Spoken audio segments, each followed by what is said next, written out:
Assalamualaikum warahmatullahi wabarakatuh. Alhamdulillahi rabbil alamin, wal aqibatu lil muttaqin, wal hadi ila siratin mustaqim. Asyhadu an la ilaha illallah wahdahu la syarika lah, wa ashhadu anna Muhammadan abduhu wa rasuluh. Allahumma salli ala sayyidina Muhammad wa ala alihi wa sahbihi wa sallim, amma ba'd. Allahumma lakal hamdu wa ilaikal mustaka wa antal musta'an, wala hawla wala quwwata illa billahil aliyyil azim. Pertama sekali, saya bersyukur kepada Allah Subhanahu wa taala dengan hidayah dan taufik daripada Allah Subhanahu wa taala, dengan anugerah kebaikan demi kebaikan yang Allah berikan kepada kita, serta Allah kurniakan kepada kita nikmat hidup ini. Mudah-mudahan hidup yang Allah berikan kepada kita hari ini menjadi satu amal saleh kita. Bukannya hidup yang Allah kurniakan kepada kita menjadikan kita melakukan perkara yang telah kita lakukan seperti mana puluhan tahun yang dulu,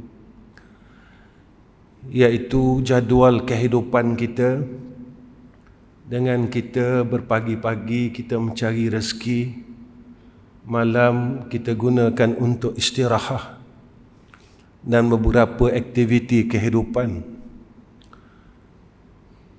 Tetapi kehidupan ini dan kesempatan umur kita tak dapat untuk kita menjadi hamba Allah yang saleh, untuk terus mengumpulkan akan amalan-amalan kebaikan. Ditakuti dalam keadaan kita alpa, Allah Subhanahu wa taala memanggil kita menemui Allah. Kita tidak tahu masa bila Allah akan memanggil kita. Inilah hikmahnya, kematian itu dirahsiakan oleh Allah. Hikmahnya, kiamat itu dirahsiakan oleh Allah. Maka orang yang bijak dan orang yang berakal, kata Rasulullah sallallahu alaihi wasallam, dia yang sentiasa berhati-hati dalam perkara ini. Lalu dia menjadikan segala umurnya dan segala waktu yang dia ada, dia gunakan untuk Allah Subhanahu wa taala. Tuan-tuan yang dirahmati Allah, masa yang sedikit ini saya mengingatkan diri saya khususnya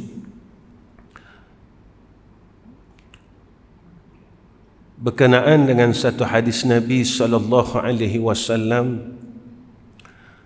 Satu hari Nabi bertanya kepada sahabat, "Kaifa asbahtum?" Faqalu, "Asbahna mu'minina billah."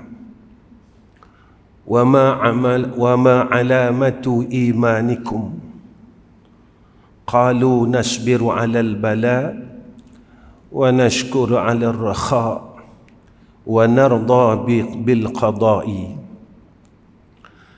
Rasulullah bertanya kepada sahabat, "Bagaimana tentang keadaan kamu pada pagi ini?" "Kaifa asbahtum?" kata Nabi. Faqalu, "Asbahna mu'minina billah."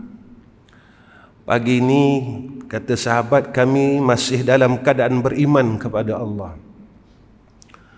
"Wa ma alamatu imanikum?" Apakah alamat iman kamu? Lalu sahabat berkata, "Qalu nasbiru 'alal bala." Kami sabar atas bala. Kami sabar atas balak kata sahabah. Imam Al-Ghazali rahimahullahu ta'ala menyatakan kepada kita tentang sabar ini, tuan-tuan. Ada golongan sabar ini dipecahkan kepada beberapa perkara. Sabar pada melaksanakan kebaikan, kerana untuk masuk syurga Allah ini susah. Kita dapat Islam mudah, tuan-tuan. Kita dilahirkan daripada mak dan ayah yang Islam, terus kita Islam. Mak ayah kita pergi ke JPN, Jabatan Pendaftaran Negara, dan daftarkan kita sebagai seorang Islam. Sahabat dulu nak mendapatkan Islam ini susah. Sayyidina Bilal bin Rabah badannya luka-luka untuk dapatkan kalimah la ilaha illallah Muhammadur Rasulullah. Salman Al-Farisi mencari Sayyidina Rasulina Muhammad sallallahu alaihi wasallam sehingga bertemu sendiri dengan baginda Rasulullah sallallahu alaihi wasallam. Kalau kita lihat keluarga Yasir, Sumayyah dan anak-anaknya dibunuh, didera sehingga mati untuk mempertahankan Islam itu sendiri. Kita tidak melalui apa-apa kesusahan. Seolah-olah, tuan-tuan, kita mendapat harta Islam ini daripada seorang ayah dan ibu yang kaya. Seorang anak yang ayah dan ibunya kaya, lalu dia tidak berapa tahu ingin menilai harta kekayaan itu. Tetapi seorang yang daripada ia miskin, apabila dikurniakan kekayaan harta, lalu dia akan merasakan harta yang ada di sekelilingnya itu hasil daripada kesusahannya dulu. Begitulah jika kita ingin misalkan tentang agama ini. Sahabat, dia mendapat agama daripada kesusahan dengan mujahadah yang besar. Lalu mereka mempertahankan agama ini dengan sebenar-benarnya. Kita perlu ingat, tuan-tuan, kerana zaman ini zaman yang Nabi nyatakan kepada kita, la yatruku minal Islam illa ismuhu. Tidak tinggal daripada Islam itu hanya namanya.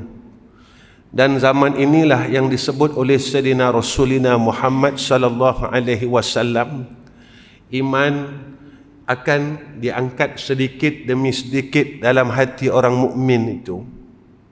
Zaman penapisan. Sebab itu, tuan-tuan, besok apabila berlakunya qiyamah, tidak ada tinggalnya langsung seorang yang beriman dalam dunia ini, lalu dikiamahkan oleh Allah. Dan penapisan yang pertama seawalnya berlaku adalah ketika zahirnya Al-Mahdi itu. Ketika Imam Al-Mahdi membunuh sekalian orang-orang kafir, munafik dan musyrikin pada ketika itu. Cumanya kita perlu bertanya kepada diri kita, semasa kelak zahirnya Al-Mahdi itu, siapakah aku pada penilaian Al-Mahdi? Siapakah aku pada penilaian seorang yang membela Islam pada waktu itu? Dan ketika itu kita mempunyai ilmu dan pengetahuan tentang Al-Mahdi ini, tuan-tuan. Saat itu apabila orang kafir berselindung di balik pokok-pokok dan batu, maka pokok-pokok dan batu ini mengatakan, di sinilah ada orang kafir, wahai Al-Mahdi dan tenteranya. Apakah pada ketika itu, tuan-tuan, ketika kita berada di tepi batu-batu dan pokok, mereka mengatakan, wahai Al-Mahdi, di sinilah berselindungnya orang kafir. Apakah kita tidak terkejut pada saat itu? Yang mana kita ini tidak diiktiraf sebagai orang mukmin. Kita yakin dengan Allah daripada sudut ibadah, daripada sudut muamalah, daripada sudut munakahah, daripada sudut jinayah, daripada sudut takdir, apakah kita yakin semuanya ini adalah daripada Allah Subhanahu wa taala? Ataupun kita termasuk dalam golongan afatu'minuna bi ba'dil kitab wa takfuruna bi ba'din? Apakah engkau beriman pada setengah kitab dan engkau kufur pada setengah kitab? Apakah kita cuma yakin bahawa ibadah ini saja daripada Allah, perkara-perkara yang lain bukan daripada Allah, bukan daripada takdir Allah, perkara yang berlaku sekalian yang berada di sekeliling kita ini bukan dari takdir Allah, ini dari itu, dari ini, dari ini dan dari ini. Pada syaraknya memanglah tiap-tiap sesuatu mempunyai sebab, tetapi orang beriman dia sendiri akan membalikkan segala perkara itu kepada Allah. Kerana rukun iman yang keenam, beriman dengan qada dan qadar Allah. Inilah tuan-tuan yang perlu kita ambil berat tentang akidah diri kita sendiri. Yang kedua, kata ulama, sabar dalam meninggalkan kemaksiatan. Kenapa kita perlu sabar? Sebab buat jahat itu dorongannya cukup kuat, tuan-tuan. Tidak seperti berbuat baik. Buat baik ini halangannya cukup besar. Saya membagi satu contoh yang paling mudah. Orang boleh semayang maghrib, tuan-tuan, secara berjamaah. Tetapi tak semua orang dalam satu masjid yang semayang maghrib berjamaah boleh bangun untuk salat sunat ba'diyah maghrib 2 rakaat. Orang boleh melakukan semayang subuh berjamaah, tetapi tak semua orang yang semayang subuh berjamaah itu boleh melakukan solat sunat sebelum subuh dan salat fajar. Orang boleh, tuan-tuan, melakukan perkara yang wajib kerana mereka mengatakan, jika aku tidak melaksanakan perkara yang wajib ini, aku masuk neraka. Dia takut untuk meninggalkan salat yang wajib, tetapi dia tidak takut untuk meninggalkan perintah larangan yang wajib daripada Allah. Dia tidak meninggalkan salat, dia tidak meninggalkan puasa, tapi dia masih lagi besar diri, kibir, sum'ah, ghibah. Ghibah ini membuka aib orang lain, hasad, buruk sangka sesama Islam. Walhal perkara ini wajib ditinggalkan. Bukan kita melaksanakan perkara yang wajib disuruh, tetapi kita mesti juga melaksanakan perkara yang wajib disuruh tinggal oleh Allah Subhanahu wa taala. Dalam kuliah-kuliah saya selalu ingatkan, iblis ini satu makhluk yang kuat ibadah daripada kita. Dia telah pun berada di dalam syurga Allah. Dia dah lama sujud dengan Allah. Tetapi apabila timbul dalam diri dia perasaan sombong dia, sebab itu dia tidak mahu sujud kepada Nabi Allah Adam AS, bukan disebabkan Nabi Adam ini seorang manusia biasa, tetapi kenapa perlu aku sujud kepada Sayyidina Adam walhal dia baru diciptakan oleh Allah dan dia dicipta dari tanah? Aku lebih dahulu makhluk yang hampir dengan Allah. Aku lebih dulu orang yang sujud dengan Allah. Nabi Adam tak buat apa-apa pun, tak ada buat apa-apa pun, baru dijadikan oleh Allah, tiba-tiba dilantik sebagai seorang khalifah di muka bumi ini. Maka dengan kesombongan amalannya, perbuatannya, lalu dia mengatakan, aku lebih baik daripada Sayyidina Adam, wa ada khairum minhu. Denganlah dia ibadat, tetapi dia tak boleh membuang kesombongannya. Begitu juga dengan Abdullah bin Ubay. Dia semayang sama-sama Nabi, belakang Nabi. Dia duduk dalam majlis Nabi. Dia bersama-sama dengan sahabat Nabi. Tetapi hatinya membenci Rasulullah sallallahu alaihi wasallam. Dia percaya Allah, tetapi dia membenci akan apa yang dibawa oleh Rasulullah sallallahu alaihi wasallam. Dia membenci akan tubuh itu, membenci langsung tubuh insan yang bernama Sayyidina Muhammad sallallahu alaihi wasallam. Tuan-tuan, adakah kita pernah berfikir, apakah dan siapakah aku pada pandangan Allah? Apakah seluruh perintah, kejahatan dan kemaksiatan yang diperintahkan oleh Allah disuruh tinggal, kita telah tinggalkan? Ataupun kita masih lagi mengekalkan akan dosa-dosa kecil sehingga kan kita layak dipanggil oleh Allah sebagai fasikun?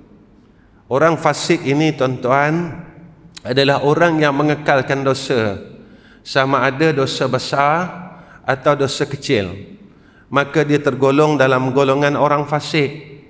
Apakah kita ini masih lagi dipanggil oleh Allah sebagai fasik? Maka orang fasik ini setiap minggu Allah bagi tahu kita melalui surah As-Sajdah, wa ammal ladzina fasaqu fama'wahumun nar kullama aradu an yakhruju minha u'idu fiha wa qila lahum dzuqu azaban naril ladzi kuntum bihi tukazzibun. Maka orang yang sabar, tuan-tuan, dengan meninggalkan segala larangan Allah, inilah sebagai tandanya iman kepada Allah. Tidak mungkin orang yang beriman, orang yang percaya dengan hari akhirat, dia sanggup untuk masuk neraka Allah. Orang yang percaya dengan neraka Allah, dia sanggup masuk neraka Allah. Orang yang percaya dengan syurga Allah, tetapi dia tidak mahu masuk dalam jannah Allah. Tuan-tuan, itu yang saya katakan, orang boleh semayang fardu isyak berjamaah, tetapi tidak semua orang boleh melaksanakan salat sunat ba'da isyak, tuan-tuan. Walhal Nabi janjikan kepada kita satu janji yang cukup besar. Apa kata Rasulullah sallallahu alaihi wasallam? Orang yang salat sunat ba'da isyak 4 rakaat, apa kata Nabi? Menyamai seperti mana orang yang ibadat pada malam Lailatul Qadar. Tetapi tuan-tuan, habuan yang telah dijanjikan oleh Rasulullah sallallahu alaihi wasallam, kita biarkan sebegitu saja. Lalu kita kata, saya dah umrah tiap-tiap tahun, saya haji dah 7 kali. Buat apa saya nak ambil ibadat yang menyamai dengan malam Lailatul Qadar? Semalam saya berkuliah di satu masjid berhampiran dengan Uniza. Saya bertanya dengan sekalian jamaah, siapa yang berani di dalam masjid ini menyatakan daripada 1 Januari 2021 dia tidak melakukan mengumpat dalam tahun ini, daripada 1 Januari 2021 sehingga sekarang dia tidak mengumpat?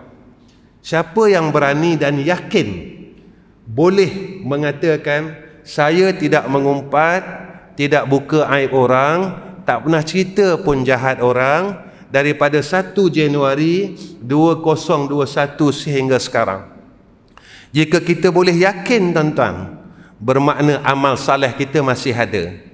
Tetapi jika mana kita sendiri pun tidak yakin, kita pernah dengar aib orang yang dicerita oleh sahabat kita, ataupun kita sendiri yang menceritakan aib orang lain dan keburukan orang lain, Rasulullah telah menjanjikan kepada kita perkara yang sama.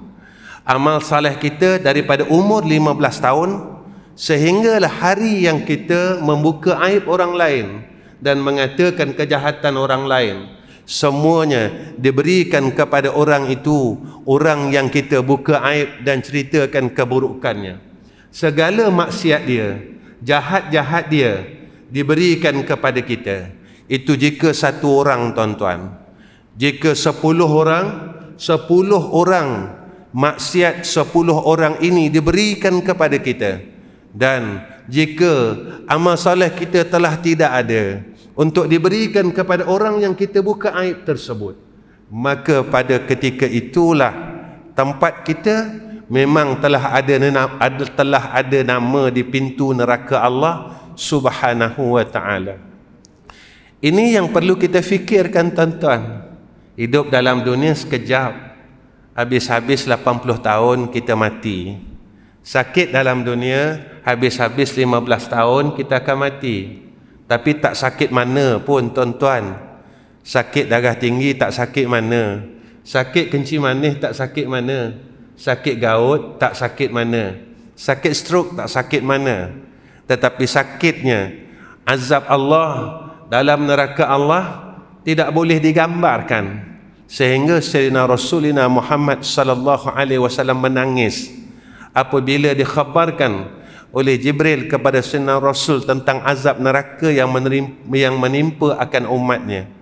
Rasulullah menangis dan terus menangis. Tetapi kita yang telah mendapat ihsan dari tangisan Sayyidina Rasul, kita masih lagi mampu ketawa berbuat maksiat, kita masih lagi mampu ketawa berbuat kejahatan dan larangan-larangan Allah. Yang ketiganya, sabar adalah di dalam menerima bala Allah, ujian daripada Allah. Orang yang sabar ini, tuan-tuan, sifatnya dia akan kembali kepada Allah. 2 tahun ini, tuan-tuan, kita menerima bala Allah, kita menerima ujian daripada Allah. Apa yang kita buat?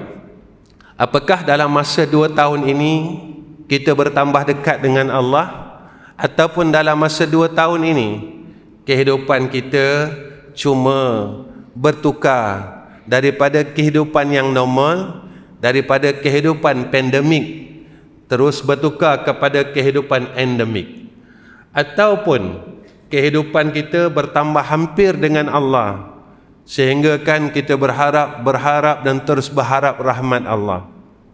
Kita terus dekat dan terus dekat dengan Allah, sehingga kan dalam masa 2 tahun ini kita mampu menghabiskan selawat ratusan ribu, suratul ikhlas ratusan ribu, tahlil ratusan ribu, tasbih ratusan ribu, kerana Allah memberikan kita ruang masa yang cukup banyak. Tetapi apa yang kita buat dan apakah faedah daripada apa yang telah Allah berikan kepada kita? Jika sebelum bala ini berlaku begitulah kehidupan kita, dan selepas dan ketika bala ini berlaku begitu juga keadaan kita, kita masuk dalam golongan yang disebut oleh Allah, wal asri innal insana lafi khusr illa allazina amanu wa amilus salihat wa tawasaw bil haqq wa tawasaw bis sabr. Yang kedua, sahabat memberitahu kepada Rasulullah tentang alamat iman, lalu mereka mengatakan wa nashkulu ala rakha, kami bersyukur atas nikmat dan kelapangan ya Rasulullah. Ya Rasulullah, tanda iman kami sentiasa bersyukur atas nikmat dan kelapangan. Orang yang, tuan-tuan, bersyukur dengan nikmat yang ada, lalu segala nikmat yang ada pada dia, dia takut untuk meletakkan nikmat itu kepada kemaksiatan dan kejahatan. Nikmat yang paling hampir dengan kita, tuan-tuan, tubuh badan kita. Kita ada mata, kita buat apa, tuan-tuan? Kita ada telinga, hari ini kita buat apa? Dan apa yang kita dengar? Dan apa kebaikan yang telah kita buat melalui anggota telinga yang dianugerahkan oleh Allah? Berapa banyak kalimah tasbih yang kita dengar? Berapa banyak kalimah-kalimah tayyibah yang kita dengar? Ataupun hari ini telinga kita cuma mendengar lagu-lagu ataupun cerita-cerita hal keduniaan. Telinga kita tidak mendengar kalam-kalam Allah. Tuan-tuan, mulut kita apa yang kita buat hari ini? Apakah kita bercerita tentang hal dunia yang sama yang kita ulang-ulang selama 70 tahun? Mulut kita bercakap, berkata-kata pada perkara yang sama kita ulang selama puluhan tahun. Kita tak gunakan mulut kita untuk membaca zikrullah. Kita rasa kita orang baik, kita rasa amal saleh kita banyak, kita rasa yang kita besok dalam kubur senang. Kubur kita luas, kubur kita bercahaya, kubur kita terang. Dan kita rasa juga sebab kita ada duit, besok kalau aku mati, duit yang ada, lalu aku boleh upah orang untuk baca Quran. Tuan-tuan, kalaulah dengan kekayaan itu boleh menjamin kita untuk kita masuk syurga Allah, nescaya ramailah orang kaya yang duduk di dalam jadah Allah. Jika kekayaan itu boleh menjamin seseorang untuk masuk syurga Allah, ramai orang kaya yang boleh masuk syurga Allah. Mereka guna duit mereka untuk upah orang. Tapi tidak tuan-tuan, tidak tuan-tuan. Hatta sehinggakan Nabi sebut di dalam hadis, ramai orang kaya yang masuk di dalam neraka Allah Subhanahu wa taala. Zaman ini zaman yang disebut oleh Rasulullah, orang kaya yang sombong, orang fakir yang tidak redha, ulama-ulama di kalangan ulama-ulama yang jahat. Tuan-tuan, orang yang pertama besok dipanggil oleh Allah di kalangan ahli ilmi. Apa yang kamu buat? Apa yang kamu cakap dalam dunia dulu, kamu buat tak? Betul ke kamu buat? Kamu bercakap dalam dunia ini betul ke kerana Allah dan Rasul? Tuan-tuan, kita boleh tipu seluruh manusia dalam dunia, tetapi kita tidak boleh menipu Allah Subhanahu wa ta'ala. Dengan ilmu yang ada pada kita ini tuan-tuan, sepatutnya kita menjadi bertambah baik. Semakin kita mengaji, semakin kita bertambah jadi orang saleh. Tetapi apabila kita lihat di sekeliling kita, kenapa semakin kita mengaji, kita dikelilingi oleh orang-orang jahat. Dalam satu masjid kita masih bergaduh disebabkan perselisihan pandangan. Kita bergaduh sesama kita, walhal sepatutnya kita ahli ilmi. Kita semakin baik kerana kita disebutkan, dibagi tahu ilmu itu cahaya. Orang yang penuh dengan cahaya kenapa semakin jahat?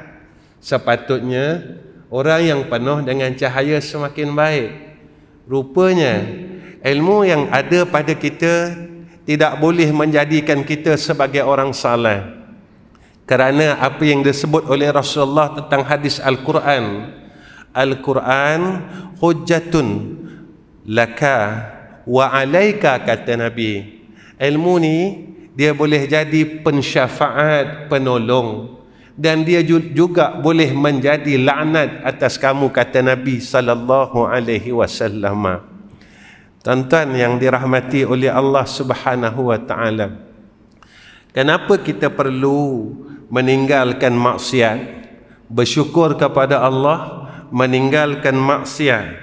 Apa yang disebut oleh Sayyidina Rasulina Muhammad sallallahu alaihi wasallam, man kharaja min dhulli ma'siyati ila izzi ta'ah aghnahu Allah ta'ala min ghairi malin wa ayyadahu min ghairi jundin wa a'azzahu min ghairi ashiratin. Apa kata Nabi sallallahu alaihi wasallam? Barang siapa yang meninggalkan hinanya kemaksiatan, maka dia akan menuju kepada kemuliaan ketaatan. Siapa yang meninggalkan kehinaan maksiat, maka Allah akan muliakannya. Siapa yang masih lagi melakukan maksiat, tak nak tinggalkan maksiat, maka dia tidak dapat kemuliaan daripada Allah. Ini janji Allah tuan-tuan. Ini janji Sayyidina Rasulina Muhammad sallallahu alaihi wasallam. Janji Rasul adalah janji Allah. Janji Sayyidina Rasul adalah janji Allah. Kenapa saya katakan begitu? Wa ma yantiqu 'anil hawa in huwa illa wahyun yuha. Apa yang Nabi katakan kepada kita adalah wahyu Allah, bukan daripada hawa nafsu Nabi, suka-suka Nabi nak cakap. Sebab itu orang yang Allah muliakan dia dengan dia meninggalkan kemaksiatan, lalu Allah muliakannya. Berusahalah tuan-tuan meninggalkan jahat-jahat.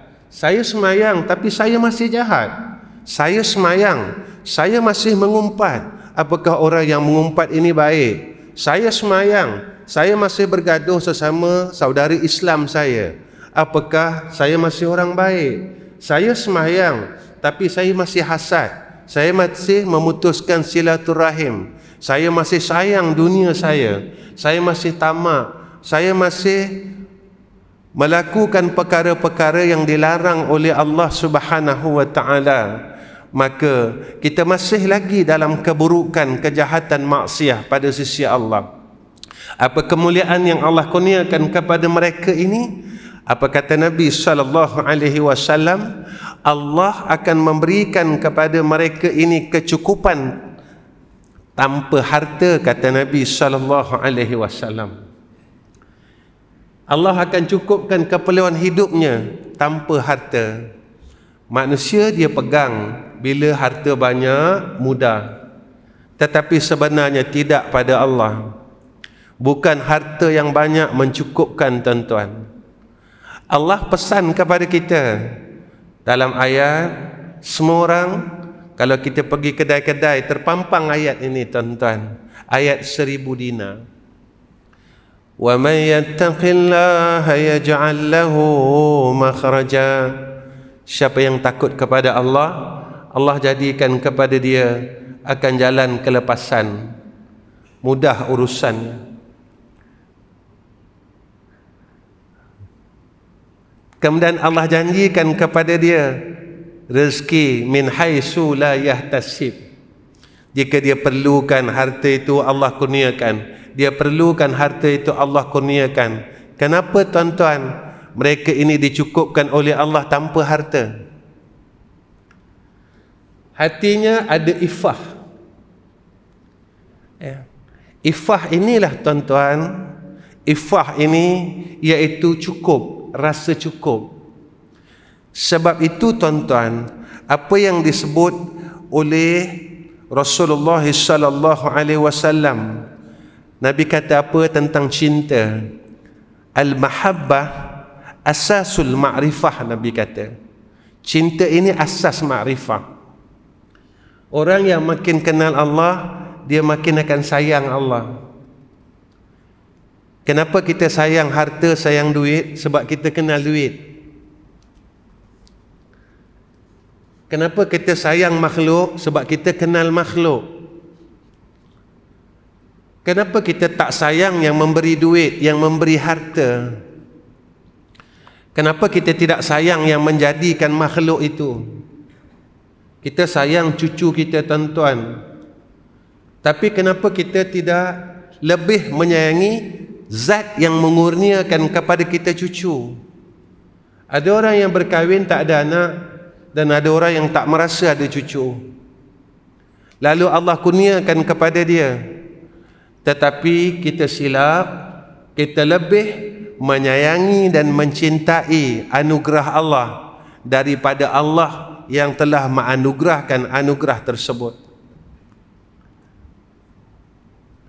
Inilah kesilapan pandang. Sebab itu, apa yang disebut oleh Sayyidina Rasul, wal iffatu alamatul yaqin. Orang yang diberikan rasa cukup tanpa harta ini, kata Nabi, adalah daripada alamat dia yakin dengan Allah. Macam mana dia boleh yakin dengan Allah? Dia tak bergantung selain daripada Allah. Sebab Allah sebut dalam Al-Quran, wa may yatawakkal 'ala Allah fahuwa hasbuhu. Orang yang bersih tawakalnya kepada Allah, Allah akan cukupkan. Sebab itu, kenapa dia ada sifat iffah, rasa cukup dikurniakan oleh Allah? Sebab dia yakin Allah takkan bohong. Kenapa dia yakin? Sebab kita dah belajar ilmu tauhid. Allah bersifat maha kaya, istighna, Tuan-tuan,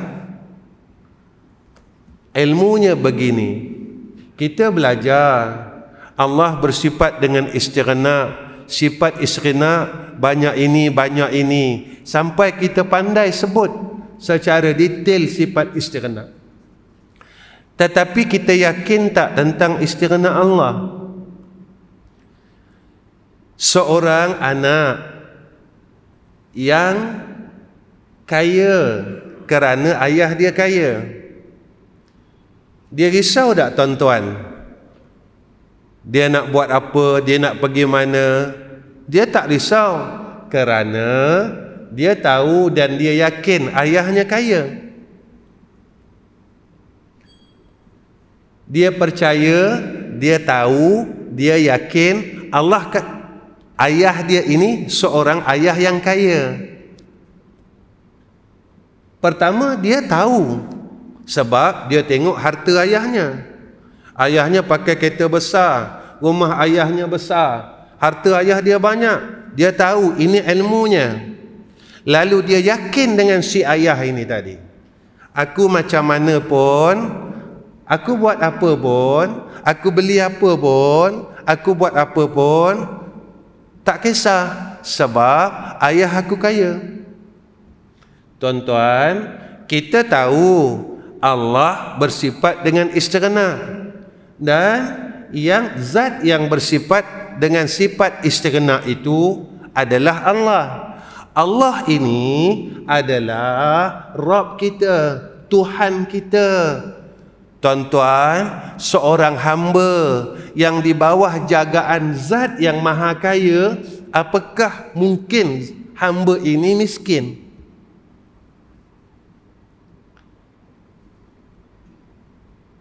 Tetapi kita cuma tahu Allah kaya, tetapi kita tak percaya dan tidak yakin yang Allah itu kaya. Maka cuma jadi tahu sahaja. Kerana apa tuan-tuan? Allah sebut dalam Al-Quran, wa may yatawakkal 'ala Allah fa huwa hasbuh, innallaha balighu amrihi. Yang melaksanakan segala perkara Allah, bukan kita. Kita ini asbab yang melakukan kerja. Tuan-tuan, pasti ke orang yang ada anggota 7 yang sempurna, dia boleh melakukan salat? Tuan-tuan, apakah pasti orang yang tahu benda tu salah, dia boleh meninggalkan benda salah?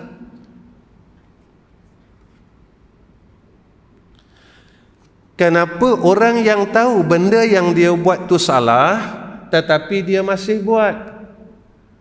Kenapa orang yang ada 7 anggota cukup, dia tak boleh melakukan ibadat? Rupanya apabila Allah tidak menghendaki hambanya untuk jadi hamba yang baik, kita tidak boleh suluh dan tengok daripada sudut harta dunia. Kerana apa yang disebut oleh Nabi SAW, dunia ini diberikan oleh Allah kepada hambanya yang Allah benci dan hambanya yang Allah sayang. Orang kafir Allah bagi dunia, tuan-tuan, hebat mereka. Kalau tengok, manusia yang terkaya di dunia adalah di kalangan orang kafir. Tetapi Allah tidak bagi mereka keberkatan, ketenangan. Allah tidak beri kepada mereka iman. Tetapi dunia yang Allah berikan kepada kita, kepada orang mukmin, lalu menjadi asbab dunia itu menjadi asbab untuk dia masuk dalam syurga Allah. Tidak seperti mana orang kafir. Dunia yang Allah kurniakan kepada dia menjadi asbab untuk dia masuk dalam neraka Allah. Apa yang disebut oleh Nabi, wa ra'sul yakin taqwa. Dan kepala yakin itu, kata Nabi, taqwa wa ridha'a bitakdirillah. dan redha dengan takdir Allah. Ini kepala yakin. Nabi cakap, orang yang benar-benar yakin sahaja yang boleh takut dengan Allah.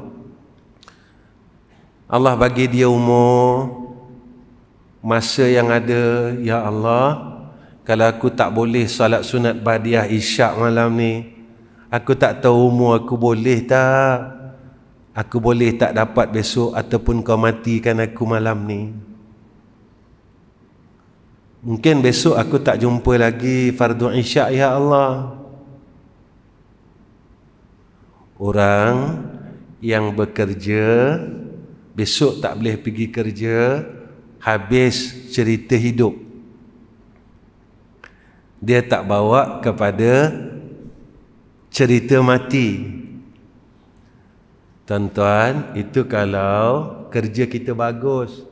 Kalau dulu zaman kita bekerja, kita ada tipu sana, tipu sini, khianat sana, khianat sini.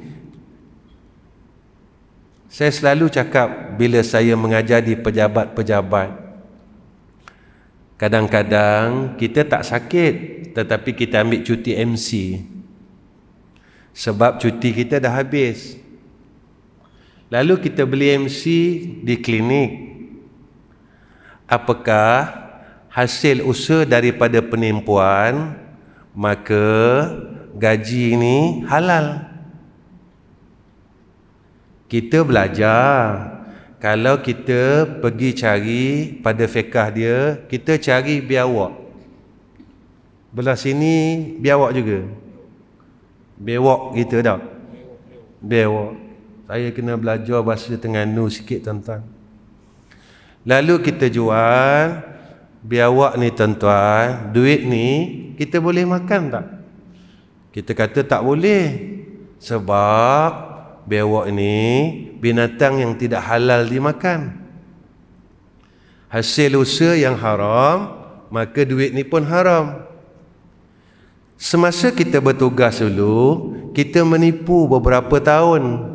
Apakah tidak ada daripada hasil yang haram? Dan hasil itu penipuan kita dengan orang, bukan dengan Allah. Dan pada ketika majikan kita tidak menghalalkan apa yang kita buat, apakah kita boleh masuk syurga? Itu baru cerita MC, tuan-tuan, belum cerita OT. Kita OT 4 jam, tetapi kita claim 7 jam. Itu belum lagi, saya minta maaf, tuan-tuan, belum lagi pekerja badan kerajaan. Dulu kalau badan kerajaan, dia ada claim my list, tuan-tuan. Kalau dia nak pindah, dia ada claim my list. Ketika kita pindah, betul ke claim yang kita buat? Ataupun kita claim lebih? Ni dosa dengan Allah ataupun dosa dengan orang? Apakah perkara ini Allah nak biar saja, tuan-tuan? Ataupun telah dihalalkan oleh Allah? Ataupun dia menjadi kesalahan? Dan besok kita di padang mahsyar, semua orang ini akan dakwa kita. Apakah kita boleh duduk diam dengan kita semayang saja? Dosa dengan Allah mudah, tetapi dosa dengan orang, selagi orang ini tidak halalkan apa yang kita buat, kita masih lagi nama kita tidak terpadam di pintu-pintu neraka Allah. Ini kenyataannya, tuan-tuan. Kita tak boleh elak, kita tak boleh lari daripada kenyataan dan dosa ini. Sebab itu orang yang benar-benar takut kepada Allah, dengan dia yakin bahawa Allah Subhanahu wa ta'ala Maha melihat dan Maha mendengar, serta Maha mengetahui apa yang dia buat, dia sentiasa akan resah, tuan-tuan. Resah, ya Allah, Macam mana aku nak minta ampun ya Allah akan kesilapan yang aku buat dulu-dulu? Macam mana ya Allah, macam mana ya Allah, bagilah aku jalan keluar yang terbaik. Ini ketakutan orang mukmin. Dia sentiasa melihat kesilapannya. Satu hari orang bertanya kepada Sayyidatuna Aisyah, "Ya Aisyah, siapa orang baik?" Aisyah kata, orang yang selalu melihat kesilapannya. Siapa orang paling jahat? Aisyah kata, orang yang sering melihat kebaikannya. Tuan-tuan yang tak akhir,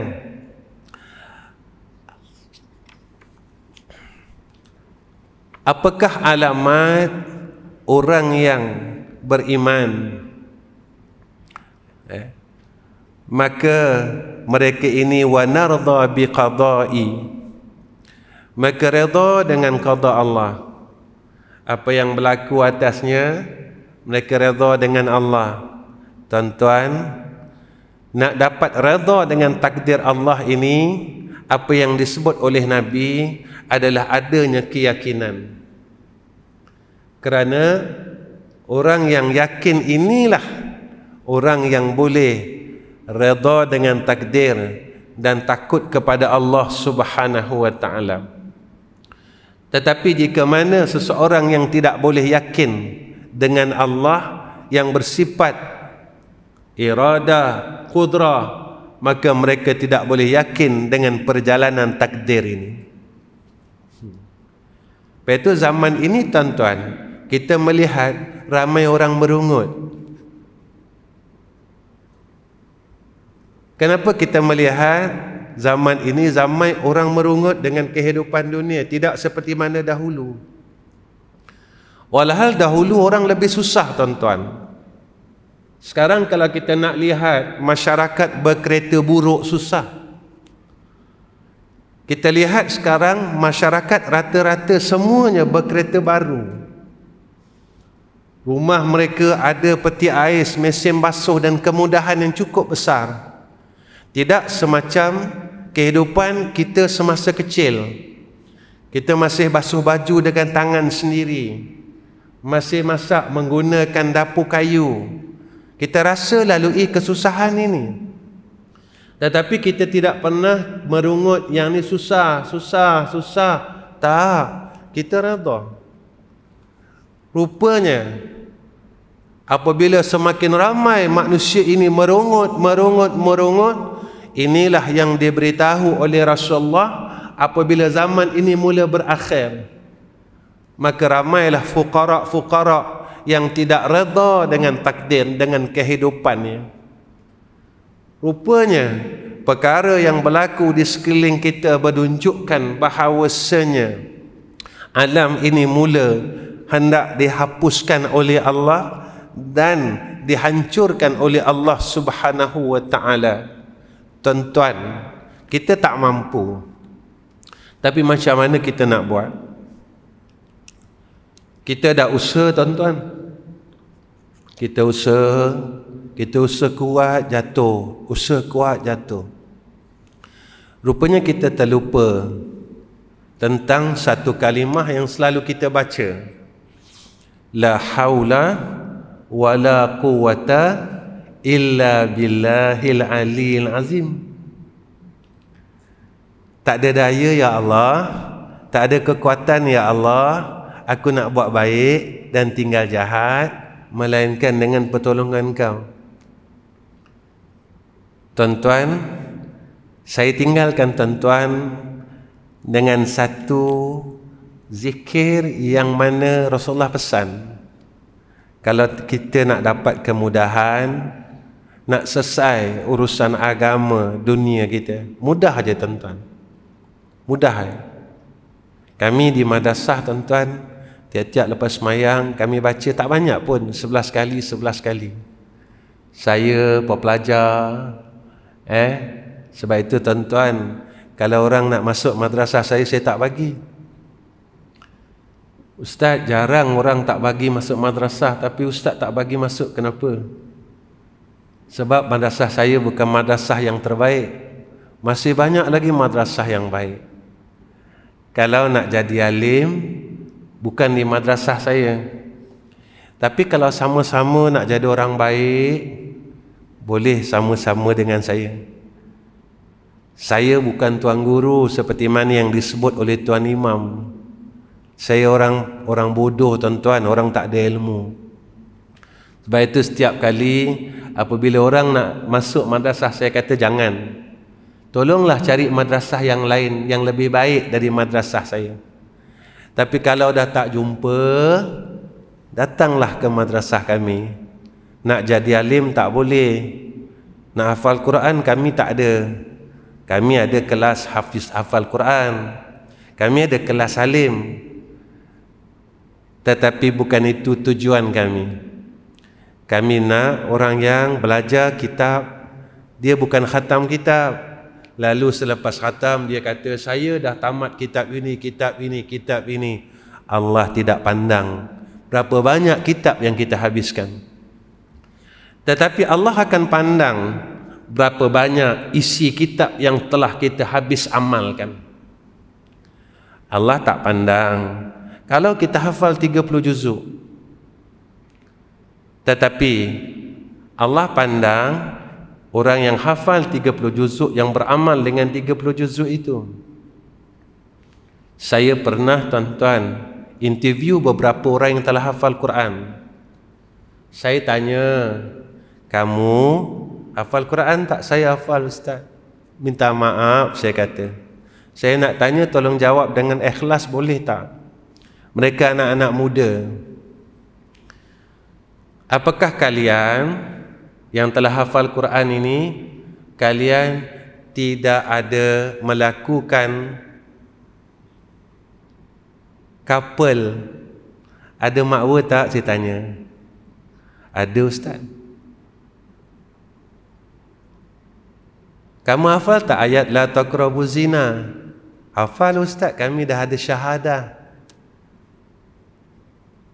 Saya kata, apa yang kamu hafal kamu langgar.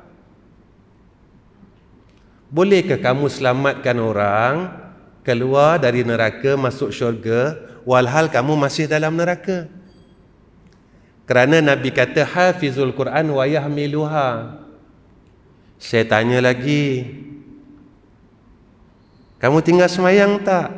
Mereka tunduk dengan saya. Budak umur 21, 22 tuan-tuan. Kami tinggal semayang lagi Ustaz. Tolonglah doa kami dapat kekuatan.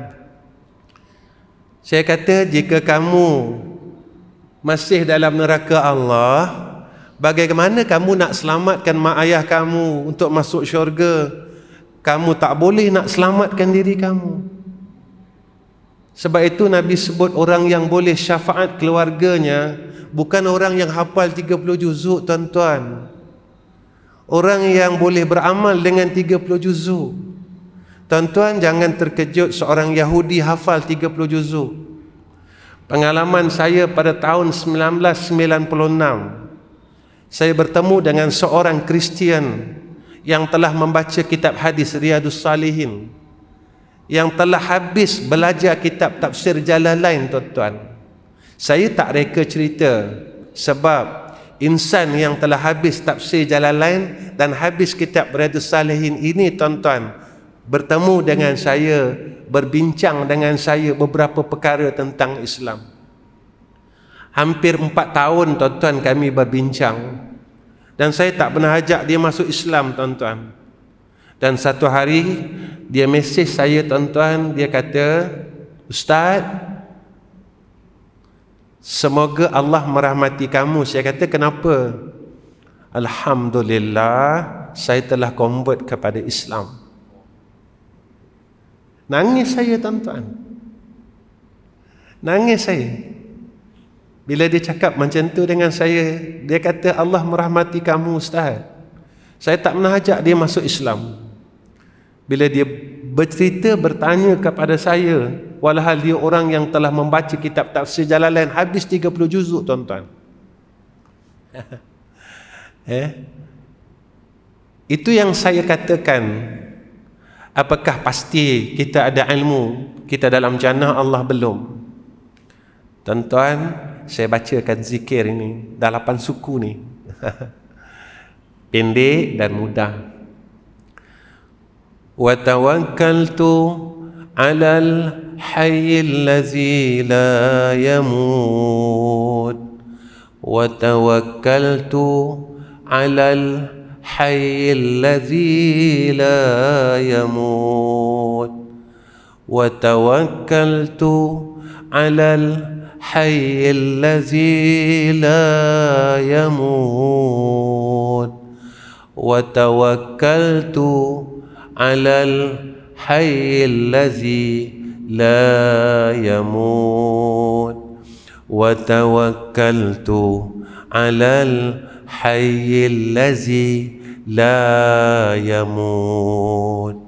Wa tawakkaltu 'alal hayyil ladzi la yamut. Wa tawakkaltu 'alal hayyil ladzi la yamut. Wa tawakkaltu 'alal hayyil ladzi la yamut. Tuan-tuan, nampak bendanya ringkas, mudah. Sebenarnya tuan-tuan besar pada sisi Allah. Saya rasa cukup setakat ini saja pertemuan saya dengan tuan-tuan. Akhir kalam. Pertama sekali saya nak minta maaf sebab pengurusi MC kita tadi sebelum kuliah, dia ada sebut tentang kutipan madrasah. Saya minta maaf tuan-tuan sebab saya tak minta buat kutipan sebenarnya. Kenapa saya tak minta buat kutipan? Sebab kita minta dengan orang selalu marah. Saya tak nak minta dengan tuan-tuan. Saya biar betulkan apa yang MC bagi tahu tadi. Saya sebenarnya tak ada minta apa-apa duit dengan tuan-tuan, sumbangan untuk madrasah. Tuan-tuan jangan salah faham. Tetapi pada malam ni saya nak minta doa tuan-tuan. Tuan-tuan tolong doakan kami, Allah permudahkan segala urusan. Dan saya amat berharap tuan-tuan tolong doakan hamba Allah yang telah mewakafkan tanah kepada saya di Kuala Terengganu ini, iaitu di Kampung Gemuruh, Mungkin Mani, bersebelahan dengan Petron yang baru. Sebelah Petron itu adalah madrasah kami, betul-betul tepi jalan. Tuan-tuan tolong doakan hamba Allah yang wakaf ini, Allah barakahkan hidupnya dan keluarganya, dan Allah rezekikan kepada mereka sekeluarga husnul khatimah. Dan tuan-tuan tolong doakan kami supaya Allah bagi pertolongan demi pertolongan. Saya cukup yakin dengan Allah, sebab inilah perjalanan kami selama 40 tahun dalam proses membuka madrasah. Tuan-tuan, saya telah maklum dengan tuan-tuan pada seawal saya datang di masjid ini. Saya, madrasah kami tak minta apa-apa yuran pun. Saya tak minta duit makan dengan pelajar saya, tak ada cas sebulan 200, 300, tak ada. Siapa pun dia di kalangan anak orang yang ada duit ke, anak yatim, fakir, saya tak minta. Siapa pun datang, duduk. Kalau nak jadi alim, saya kata cari sekolah lain. Tapi kalau nak cuba jadi hamba yang baik sama-sama saya, maka boleh duduk dengan saya. Sebab itu di madrasah kami, kalau orang datang orang rasa pelik. Kami semayang maghrib sampai 8 suku baru habis. Semayang, lepas semayang maghrib, sunat maghrib saya buat dengan para pelajar semua secara jamaah. Sebab pada usul fiqhnya tak salah untuk mendidik perkara yang boleh menyampaikan kepada yang sunat, dia boleh jadi sunat. Ada kaedah fiqh. Saya tak nak bertelagah dengan orang tuan-tuan, sebab ada kelulusan pada syaraknya. Kalau ada orang yang berpendapat tak boleh, terpulang. Sebab kami telah bertanya kepada ulama-ulama. Pas semayang maghrib, kami akan bawa semayang hifzil iman ma'al awabin 2 rakaat. Kemudian kami akan baca beberapa wirid Antaranya wirid untuk dapat mati husnul khatimah. Ada beberapa puluhan wirid yang kami kena baca. Kemudian kami akan baca zikir yang saya bagi kat tuan-tuan. Wa tawakkaltu 'alal hayyil ladzi la yamut. Kami ada amalkan berapa aurat untuk mudah dapat ilmu. Allah buka rahmat demi rahmat. Kenapa saya cakap macam tu tuan-tuan? Saya bukan orang kaya, tapi Allah takdirkan untuk melaksanakan kerja ni. Dan saya pun tak tahu, seumpama madrasah kami yang baru saya nak buka di Kampung Gemuruh ini tuan-tuan, sebenarnya baru dalam 2 bulan. Dan saya menerimanya, alhamdulillah, dengan usaha dan doa semua orang. Alhamdulillah, kami telah mula buat tapak surau dan telah pun konkret dalam semalam. InsyaAllah tiang surau itu sejumlah 90 tiang. Tentu tuan-tuan boleh bayangkan macam mana 90 tiang. Saya buat surau tinggi tuan-tuan, yang mana perlu naik tangga sejumlah 11 anak tangga. Itu mengikut kaedah ilmu saya lah tuan-tuan. Dan surau itu luasnya 10,000 kaki persegi. Jadi tuan-tuan tolong doa, Allah mudahkan semua benda. Saya tak nak harta tuan-tuan, tapi saya nak doa tuan-tuan. Kerana kalau saya tak minta dengan Allah, Allah marah saya. Kenapa kau tak minta dengan aku? Aku zat yang maha kaya. Aku lebih kaya daripada makhluk-makhlukku. Kenapa kau tak minta dengan aku? Kenapa kau masih menagih minta dengan makhlukku yang tak kaya pun? Tuan-tuan, saya minta maaf. Tuan-tuan jangan keliru dengan apa yang disebut tadi. Bukan dari saya. Dan insya-Allah, mudah-mudahan madrasah yang kami nak buka ini diselesaikan oleh Allah. Saya berdoa dengan Allah tahun akhir 2022 kami telah menyiapkan ke seluruh bangunan-bangunan yang telah kami rancang. Dan insya-Allah selepas berapa bulan daripada siap seluruh bangunan itu, kami akan beroperasi insya-Allah. Dan tuan-tuan tolong doa, jikalah Allah takdirkan dan Allah berikan ketentuan kepada saya yang baik, kami akan menguruskan 3 madrasah, iaitu 1 di Kuala Terengganu, 2 madrasah di Selangor, iaitu 1 madrasah laki-laki dan 1 madrasah perempuan. Tuan-tuan tolong doa, mudah-mudahan Allah selamatkan saya daripada api neraka Allah Subhanahu wa ta'ala. InsyaAllah tuan-tuan, saya nak doa je. Doa orang lama-lama ni makbul. Doa saya tak makbul sebab saya dosa banyak, sebab saya memikul amanah Allah.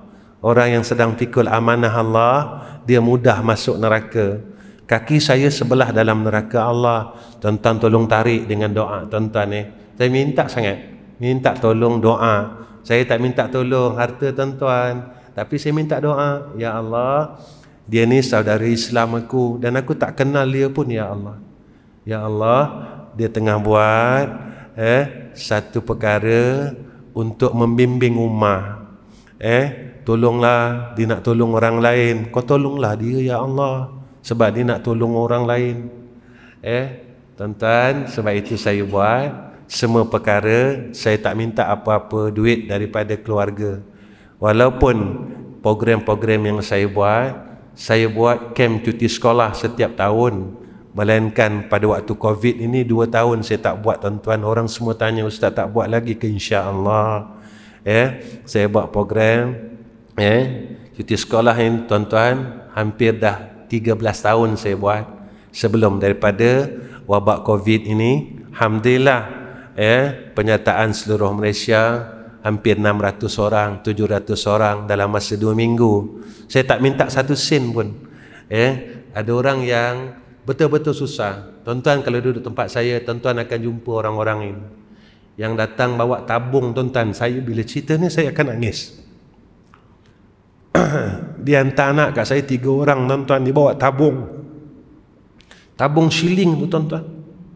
tabung shilling, datang jumpa saya, Ustaz, ni anak saya Ustaz, 3 orang. Saya tak ada duit Ustaz, tapi ni tabung saya, tabung shilling saya Ustaz. Ustaz ambil lah. Saya cakap, ni kakak ambil tabung ni, kakak balik, dan kakak buat beli beras, kakak buat belilah apa. Saya kalau saya nak cari duit bukan dengan jalan agama Kak. Banyak saya boleh jadi kontraktor. Saya ada kemahiran tu tuan-tuan. Saya boleh jadi kontraktor, saya boleh jadi trainer. Saya memang ada kemahiran dunia. Kalau saya nak cari duit bukan dengan jalan ini. Tetapi saya rasakan bila saya bersama Allah, saya tenang tuan-tuan. Bila saya buat kerja ni saya tenang. Saya jumpa orang macam-macam tuan-tuan. Macam-macam saya jumpa orang. Bila saya jumpa tu, saya kadang-kadang saya teringat balik golongan-golongan ini datang jumpa saya, nangis saya tuan-tuan. Ada seorang ayah daripada Johor datang, naik kereta api tuan-tuan, hantar anak dia kem cuti sekolah. Datang jumpa saya, berusaha tuan-tuan. Kata, Ustaz, saya lama teringin nak anak saya duduk program macam ni. Jadi saya pergi mana-mana semua kena bayar Ustaz. Seminggu 400, kurang-kurang kena bayar 150. Anak saya ramai Ustaz. Jadi saya jumpa Ustaz tak minta apa-apa, saya syukur dengan Allah, dia kata. Anak saya dapat duduk majlis ini. Alhamdulillah tuan-tuan. Alhamdulillah. Saya tanya dia tuan-tuan, saya tanya, abang kat poket ada berapa ringgit? Minta maaf bang, saya kata, abang nak balik dan hantar anak dia kereta api. Abang ada duit berapa ringgit? Dia keluarkan duit dia tuan-tuan, 25 ringgit tuan-tuan. Saya pun ambil dalam poket saya, bang, abang ambil 100 ni, abang balik lah. Dan abang jangan risau tentang anak abang, saya kata. InsyaAllah Allah jaga. Beginilah keadaannya tuan-tuan akhir zaman. Orang nak dapat agama, nak dapat baik susah. Kalau tak ada duit, orang tak boleh dapat Islam. Kalau tak ada duit, anak-anak jauh dengan Allah. Itu bila benda ni saya nampak. Hampir 40 tahun saya dan ayah saya buka madrasah, dan kami nampak benda ni.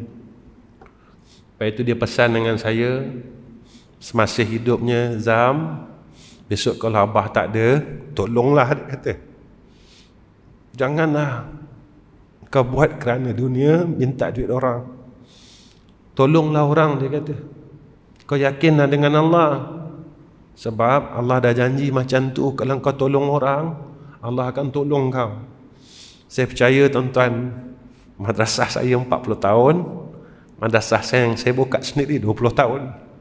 Alhamdulillah, masa pandemik 2 tahun, madrasah saya tak tutup, dan masih ada pelajar yang belajar dengan saya.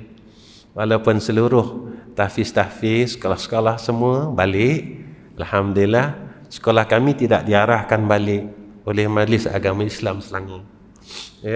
Mereka tahu kami ada pelajar, mereka tak arahkan balik.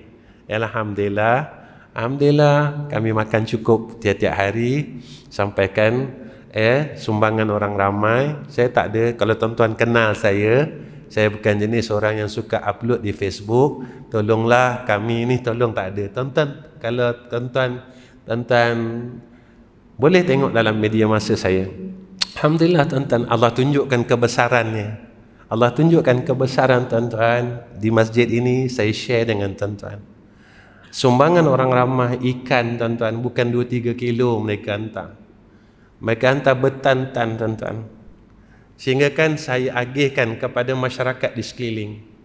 Tuan-tuan, ketika 4x4 kami sampai di rumah-rumah PPRT, mereka seolah-olah gembira sangat tuan-tuan. Mereka telah beratur. Kami tak bagi tahu pun. Kami penuhkan 4x4 kami dengan ikan, beras dan sebagainya. Orang-orang susah ni tuan-tuan, dia beratur tuan-tuan, beratur. Dia dah tahu dah kami akan datang.